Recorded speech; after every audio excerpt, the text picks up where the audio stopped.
Next topic, dielectric constant.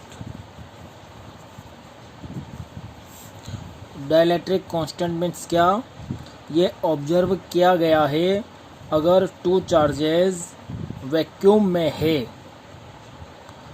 तो इनके बीच में फोर्स अप्लाई होगा, और अगर यही दो चार्जेस वैक्यूम में नहीं किसी मीडियम में हैं तो इनके बीच में फोर्स अपन ने एज्यूम किया m।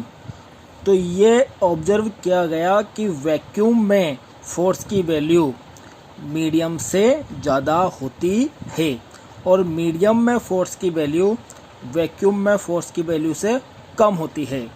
तो वह अमाउंट जिससे मीडियम में फोर्स की वैल्यू कितनी कम होगी वैक्यूम से, उसी को बोलते हैं डाइलेक्ट्रिक कांस्टेंट। डाइलेक्ट्रिक कांस्टेंट को रिलेटिव परमिटिविटी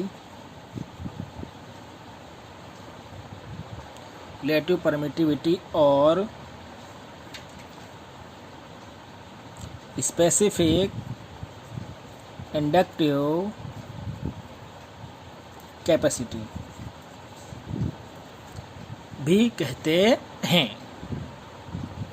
इसकी वैल्यू मैथमेटिकली होती है एप्सिलॉन आर। इसको अपन एप्सिलॉन आर से डिनोट करते हैं, जो होता है ratio force between charge in vacuum and force between charge in medium.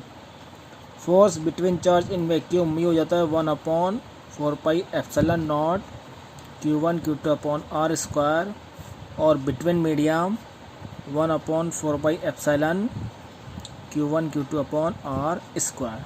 ये कैंसिल एप्सिलॉन आर बनेगा एप्सिलॉन अपॉन एप्सिलॉन नॉट, और यहाँ से देखें तो epsilon equal to epsilon naught epsilon are.